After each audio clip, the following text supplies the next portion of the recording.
Ahora, esa idea les pareció fascinante a Adán y Eva, y ellos cayeron. Infelizmente el tiro les salió por la culata. Se equivocaron, erraron el blanco, no alcanzaron lo que querían. Por eso una de las palabras griegas para definir el pecado es amartía, que significa errar el blanco. Adán y Eva hicieron lo que quisieron porque querían ser como Dios. Sin embargo, no llegaron a ser Dios. Al contrario, se volvieron solitarios, infelices, se metieron en problemas, erraron el blanco, cometieron pecado. Dejaron de andar con Dios y empezaron a andar en sus propios caminos. Ahora, ¿qué es lo que llevó a Adán y Eva a esto? El amor a la posición o al estatus, querer ser igual a Dios. El deseo de tener más de lo que se les había permitido tener. Dios les había dado todo el jardín, pero les dijo no toquen solamente del fruto de este árbol. Ellos quisieron todo.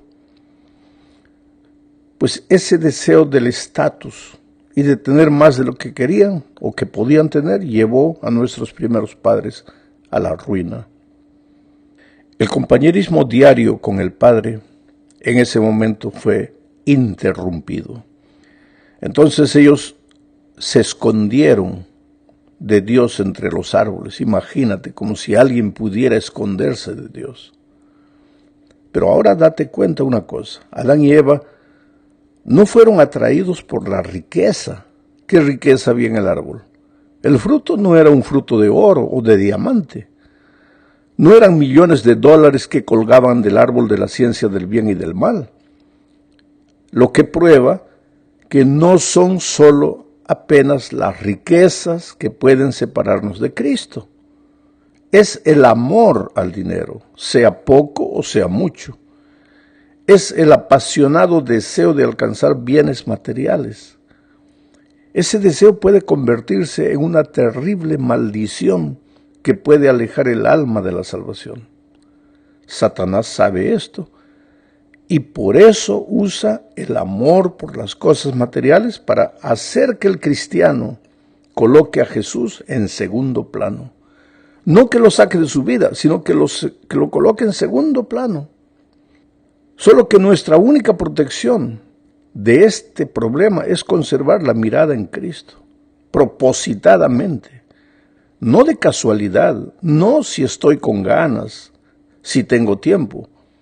No simplemente porque Él me va a bendecir y las cosas me van a ir bien si coloco a Jesús en primer lugar. La única cura para la mundanalidad, cualquiera sea su forma, es una continua devoción a Cristo.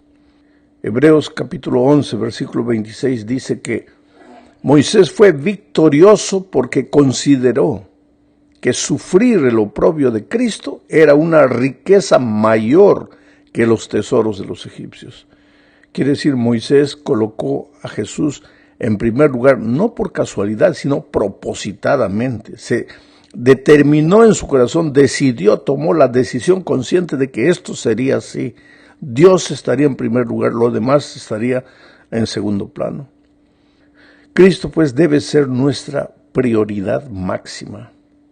Necesitamos volver a caminar con Dios de propósito, a obligarnos, si posible, a caminar con Dios, porque nuestra naturaleza pecaminosa quiere andar sola, no quiere andar con Dios. Pero así lo hicieron los grandes hombres de la Biblia. Enoc se fue al cielo porque anduvo con Dios, caminó con Dios. Noé fue un hombre justo e íntegro entre sus contemporáneos porque anduvo con Dios. A Abraham Dios le dice, anda conmigo y sé perfecto.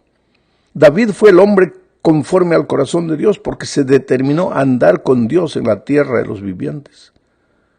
Caminar con Dios, con Jesús, seguirlo diariamente, por lo que Él es y por lo que ha hecho por nosotros, no por alguna ventaja inmediata que podamos obtener de Él. Nuestra vida debe esconderse en Cristo. Y sus planes deben ser nuestros planes. Cuando nos entreguemos a Él, Él quebrantará el dominio del mundo sobre nuestras almas. Nuestra atención pues debe fijarse en Cristo en vez de fijarse en las cosas materiales. Solo eso llenará el vacío de la vida, le dará un sentido a la existencia. Vamos ahora a la segunda parte de este estudio y aquí veremos qué significa esconderse en Cristo, mirar las cosas de arriba, andar con Cristo, entregarse a Él, fijar la atención en Él. Tú te das cuenta que todas estas expresiones nosotros las usamos frecuentemente. El otro día, sin embargo, alguien me dijo, pastor, ya intenté todo eso, pero no funciona, no da resultado. El problema es que nos quedamos generalmente solo en la teoría. Hablamos bonito, vamos a la iglesia, cerramos los ojos, cantamos, gloria a Dios, aleluya, y pensamos que eso es andar con Dios. O que ir una vez por semana a la iglesia, eso es caminar con Dios, entregarse a Él, colocar la mirada en Él.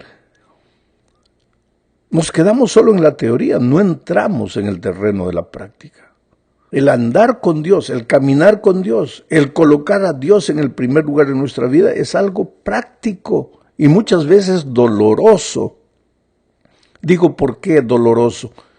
Porque a la naturaleza pecaminosa que cargamos todavía hasta el día de la venida de Cristo, no le gusta el compañerismo con Dios, no le gusta andar con Dios, le gusta hacer lo que pues ella quiere, vivir como ella quiere, mirar las cosas de esta tierra, no las de arriba. Entonces, si vamos a andar con Dios, si vamos a caminar con Él, vamos a entregarnos a Él, vamos a permanecer en Él, tenemos que hacerlo propositadamente, determinar que así va a ser, aunque a nuestro cuerpo, a nuestra naturaleza no le guste. Y ese andar se limita a 3 cosas. Tú estás andando con Cristo, tú estás colocando a Cristo en el primer lugar, tú estás confiando en la roca, tú estás caminando con Él si haces 3 cosas. Primero, si estudias la Biblia todos los días. Segundo, si oras todos los días. Y tercero, si sales a buscar a una persona para Cristo. Vamos a hablar de estudiar la Biblia. Estudiar la Biblia tiene que ser una cosa que tú te determines a hacerlo. No importa si es en la mañana, no importa si es en la noche, no importa si es a mediodía, si es en la tarde, no importa, pero tienes que determinarte a tener un tiempo de la lectura de la palabra de Dios. Porque esto es como en la vida física, si no comes, mueres. Y en la vida espiritual, si no te alimentas de la palabra de Dios, pues vas a ser un hombre carnal, no vas a ser un hombre espiritual. Y como hombre carnal solo vas a mirar las cosas de esta vida. Ahora, el estudiar la palabra de Dios es como el comer. No puedes, hay una diferencia entre comer y tragar. La gallina, por ejemplo, traga. ¿Por qué? Porque tiene buche. Después, pues digiere. Tiene lo que se llama la molleja. El ser humano tiene que comer, tiene que masticar. Dicen los médicos que hay que masticar 34 veces. En fin, yo no soy médico. ¿Pero para qué? Para que el bolo alimenticio se mezcle con la saliva.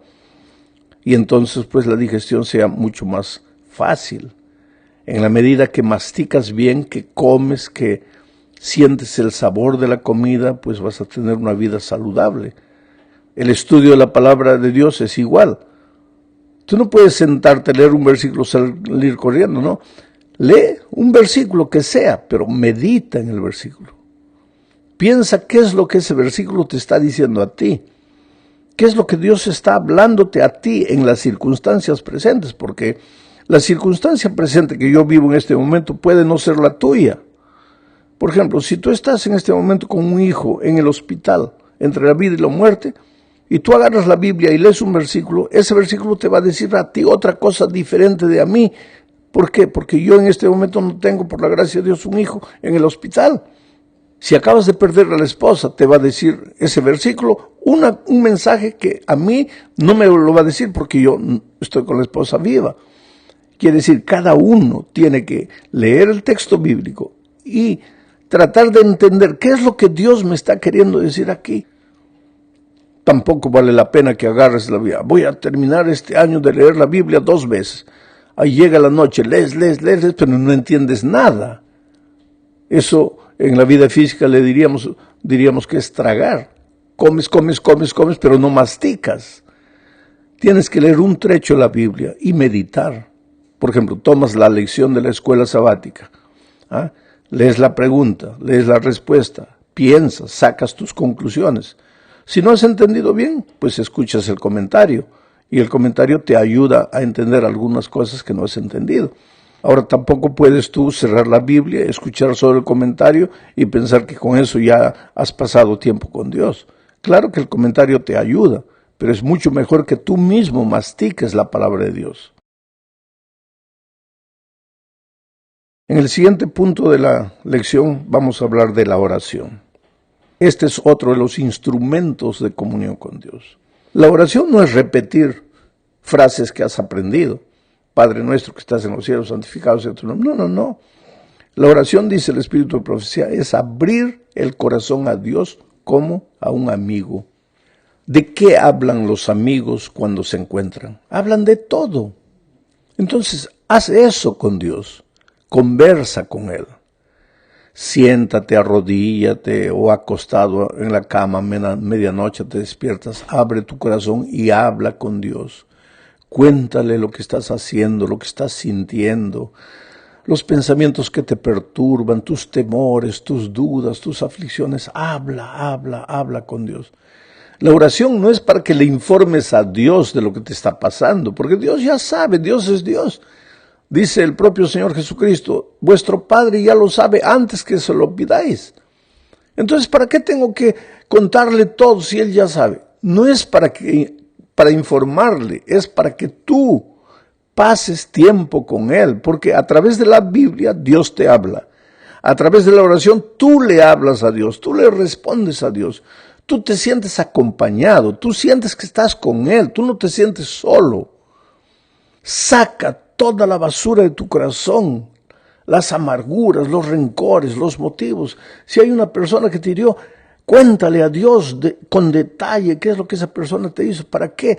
Para que a medida que tú vas hablando a Dios, el rencor, el resentimiento va saliendo de tu corazón. Cuéntale a Dios tus flaquezas, tus debilidades. En detalle, pídele fortaleza, pídele poder. Conversa con Dios. Conversa.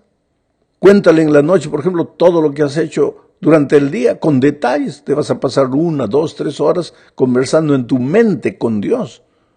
Y conversando ahí mentalmente con Dios, de repente te vas a dormir y ni te das cuenta. ¿Por qué? Te has dormido en los brazos del Señor Jesús. Estás caminando con Dios. Sin el estudio diario de la Biblia, sin la oración constante, no hay caminata con Dios. Y hay un tercer elemento que nuestra lección no presenta, pero que es indispensable en la comunión con Dios. Porque, ¿sabes? El Espíritu de Profecía a la oración y el estudio de la Biblia, solamente eso, el Espíritu de Profecía le llama devoción abstracta, devoción hueca, devoción que no tiene mucho sentido. Hay muchas personas que de alguna manera oran y estudian la Biblia y oran. Hay otras personas que oran más y estudian más la Biblia. Estudian más y oran más, y eso finalmente los va a llevar a incrementar un elemento más en su devoción personal, el ayuno. Entonces hay personas que oran, estudian la Biblia, ayunan. Después le aumentan la vigilia. Oran, ayunan, estudian la Biblia, hacen vigilia. Y si van por ese camino, sin incrementar, sin añadir el tercer elemento de comunión con Dios, van a caer en el terreno del fanatismo. No estoy diciendo que orar, estudiar la Biblia, ayunar, hacer vigilia sea malo, pero para que esas cosas sean una devoción sólida y no sean una devoción hueca, abstracta, necesitas acrecentar el tercer elemento de la comunión con Cristo, que es la testificación. Ahora entiende bien, testificación no es andar por la vida portándote bien para que las personas vean tu vida y se sientan inspiradas. Claro que tienes que hacer eso también, pero testificación es escoger una persona un vecino, un pariente, un amigo, un compañero de trabajo, y comenzar a acercarte, a aproximarte de esa persona con cariño, con amor, con amistad sinceros, mostrarle que te interesas por él y lentamente ir trayéndolo a los brazos de Jesús. Cuando tú haces esas tres cosas, oras todos los días, aunque no tengas ganas de orar, estudias la Biblia, aunque no tengas ganas de estudiarla, y buscas a una persona para traerla a Jesús, aunque no tengas ganas de hacerlo, ahí tú estás colocando la mira en Jesús. Eso es permanecer en Cristo. Eso es caminar con Dios. Claro, los discípulos en los tiempos de Jesucristo caminaban con Jesús corporalmente. Escuchaban su voz audiblemente, lo veían, lo podían tocar. Recuérdate que Juan recostó la cabeza en el corazón de Jesús. Por eso ellos tuvieron un privilegio que poca gente tuvo. Pero los hombres en el Antiguo Testamento caminaron con Dios. Ya dije, Abraham, Noé, David, Enoc. Pero no lo tocaron con sus manos ni lo vieron con sus ojos. Pero caminaron con Dios por la fe. Conversaban con Él. Y nosotros también podemos caminar con Dios por la fe, pero a través de los tres instrumentos que nos dejó: el estudio diario de la palabra, la oración, y Dios y tú salen juntos a buscar una persona para traerla a Jesús. Están caminando en una experiencia diaria de compañerismo. Y el resultado de eso es que te vas a ir volviendo lentamente a medida que el tiempo pasa, pues el carácter de Jesucristo se refleja en tu vida y tú te empiezas a volver un hombre espiritual. Y entonces, aunque vivas en este mundo materialista, ya las cosas materiales no son el centro de tu atención. Ya no te fascinan como te fascinaban antes, porque ahora tienes otros valores espirituales. ¿Por qué? Porque has aprendido a caminar con Jesús y su carácter se está reflejando en tu vida. Vamos a la última parte de la lección. Vamos a juntar dos ítems de la lección en esta parte. Primero, el Espíritu Santo que te llevará a la sabiduría. Cuando digo que a través del estudio de la Biblia, de la oración y de la testificación estás andando con Dios, en realidad estás andando ¿con quién? Con el Espíritu Santo. Jesucristo, antes de irse, le dijo a sus discípulos: es necesario que yo me vaya para que Él venga, hablando del Consolador, del Espíritu Santo. Él estará con nosotros hasta el fin del mundo.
El Espíritu Santo.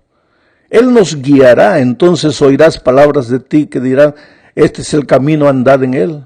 Él nos enseñará, Él nos llevará al arrepentimiento, Él nos mostrará lo que es malo, lo que es bueno, el Espíritu Santo. Pero para que el Espíritu Santo actúe en tu vida, para que el Espíritu Santo te hable, tienes que estudiar la Biblia todos los días, orar todos los días y testificar, buscar una persona para Cristo. Cuando haces esas tres cosas, pues estás andando con el Espíritu y el Espíritu te habla. Y finalmente el Espíritu te va a llenar de poder para enfrentar la vida, las circunstancias difíciles de la vida, poder para testificar, para predicar el Evangelio. Y finalmente, antes de la venida de Cristo, poder hasta para hacer milagros. Porque en un momento determinado de la historia de la iglesia, el Espíritu dio a su iglesia poder para hacer milagros, cuando la iglesia estaba naciendo. Y cuando la iglesia ya está llegando al fin de su misión en esta tierra, Dios también le dará poder para hacer milagros, los mismos milagros o mayores milagros.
Milagros que en los tiempos primitivos, pero para eso tenemos que aprender a caminar con Dios, estudiar la Biblia, orar y buscar una persona para Cristo, porque el Espíritu no trabaja así con emociones, no es porque lloras que estás lleno del Espíritu Santo, no es porque caes en la tierra y comienzas a hablar palabras extrañas que tienes el poder del Espíritu Santo.